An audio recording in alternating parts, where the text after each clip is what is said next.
Good morning, my friends, followers, subscribers, beyond my rich and coldest. Thank you very much for continuing to support me on my channel. And for many of you, for going across to my Instagram. Now, this will be my last video on YouTube for a few days while I do other things. I've got other things that I need to be getting on with. And, well, it's Monday and I have things to do. That's all I can say. This week's got quite a few things I need to nail down, okay? But it is the 15th of July, the morning after the European Championship football final, where England got beaten 2-1 by Spain. It was sad to see, but the best team won on the night. Now, it was amazing. I mean, I watched the match. I enjoyed it. I was agitated at some of it. It's just second European Championship final in a row, may I add. But what does sort of needle me a little bit is the likes of football pundits. I would like to point out this. There's not a single football pundit today that have been in a final. None. So when Gary Lineker sits there and he says that he thinks England's performance was shit against Denmark and it got worse, and whenever he's criticising the performance, they got to the final, Gary. You were never in a final, Gary. You're sitting there with Lineker. Sorry, you're sitting there with Shearer. He was never in a final. You were sitting with Neville, who was also never in a final.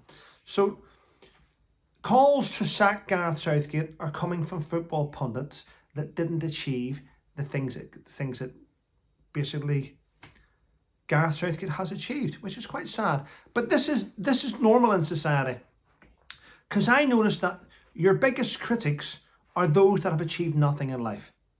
Just look around YouTube. Look at the YouTube channels. Look at the ones that criticize each other. Look at the ones that are having a go at each other. People that criticize you because they are jealous of your achievements. People that are doing better than you never criticize you. They're too busy doing better than you. That's how life is, unfortunately. But yeah, if those that were to criticize you were to sort of pull their finger out their asshole and work harder, they wouldn't have time to criticize you. That's all I'm saying. Okay? Yeah. For the fact checkers, you'll find that's a fact.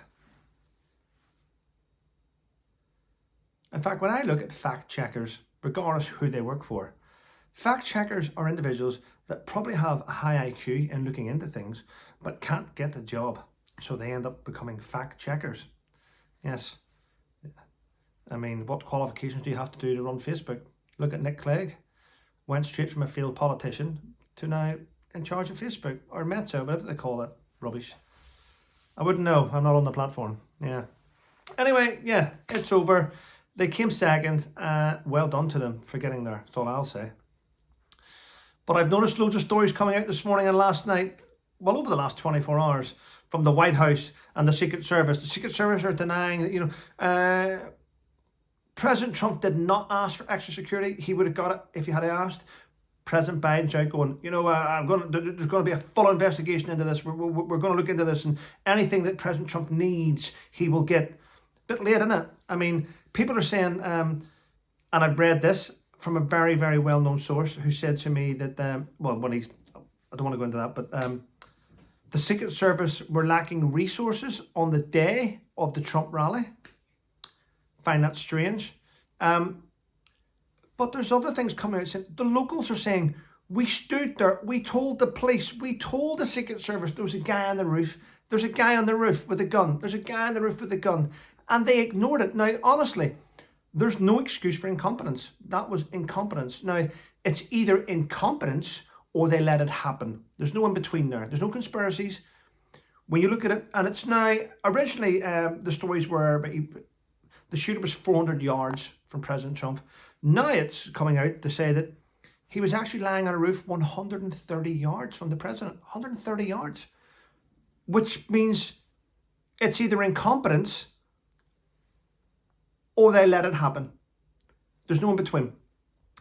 To be quite honest, if you look, Will Geddes, who's a security expert, has been out to talk about it as well. We've all been talking about it. Right, You know the president's going to be doing a rally there. You secure the area. You put an inner cordon and an outer cordon because the president's are an inner cordon and people keep saying he's not the president. He's still classed as a president. He's President Trump. He might be former, but he still has all the assets. Okay? So you put an inner cordon and an outer cordon, right? On the highest points, there was a water tower there. Truthfully, there should have been someone, not a sniper, but there should have been someone there with binos watching the area, scoping it. An overwatch, which would have looked directly onto the roof of where the shooter was. The fact that it was 130 yards, that roof should have been secured by the Secret Service straight away, because it looks down at the event. But the fact that it wasn't proves that the Secret Service are incompetent, and no lack of resources would have made that happen. I mean, if my commanding officer was going to meet another, right, for instance, if this was Afghanistan, let's look at this. Now, this is in America, right? But if this was Afghanistan and my CEO was going to be on the stage there speaking to local Afghans, I can tell you now, we would have had, ready, a fire team on that roof, because it's obvious. It's an obvious place. It's just so crazy that this happened, but it did. And it's quite sad. Sad day for American democracy. And there's, anyway, on a different subject, there has been calls all over America, even in the UK, for Harry to hand back the Pat Tillman Award. He did not deserve it. Pat Tillman's mother has said, no, that is not service. Service isn't turning your back on your country and turning your back on the Queen. And turning, I mean, it's just crazy that this was given out. He has degraded that award. The Pat Tillman Award from here on in is a joke. It's a Mickey Mouse Award. And we need to look at it like that from now on. It's lost its meaning. I've never heard of a guy that served in the army and achieved absolutely nothing in the army, but when he left, has achieved so much for being in the army. I mean, what's next? What's next? A Millie Award from the Sun? I mean, it's getting pathetic.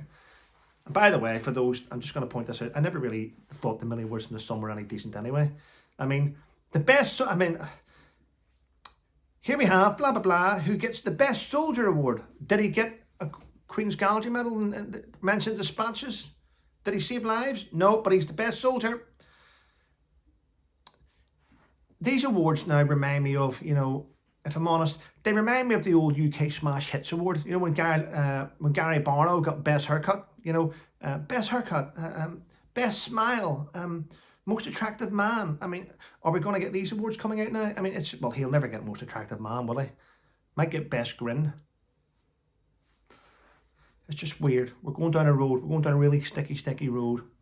And as I said the other day, and I'll point it out today, it's social media platforms like YouTube, Twitter, and Facebook that have enabled so much hate towards people that now people take it into their own hands and are trying to shoot people like President Trump. And it's all down to social media platforms. On this platform, on YouTube, this video will be checked for about an hour, no doubt, probably all day. But I find that on this platform, for instance, you all tell me in emails, Trevor, there's someone pretending to be you again. There's another Trevor Colt account. I mean, I must have reported about 6 in the last week. They seem to appear and then you have to struggle to get through to YouTube and different platforms. This person is masquerading as me, impersonation. Can you prove your identity? YouTube, you've actually verified my account with a tick. You know this is me. Why would I have to prove who I am when you have already verified me? It just goes to prove that hatred and nastiness sometimes falls well within guidelines and policies of YouTube and Twitter. They let it happen. It flourishes. Hate flourishes online, which leads to psychopaths do things in their own time. And the only way to stop it is, truthfully, is screen grab, record everything, and then build up a case and then present it as a fixated, obsessed stalker, and then hopefully they get jail time.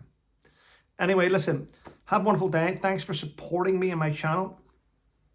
To the handful of you that do still help me out in PayPal, I appreciate it. And for that, I'll keep coming back and doing my odd bit on my videos. And please keep leaving reviews for these books.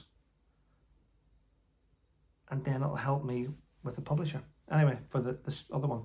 But listen, have a wonderful day, people, and stay safe.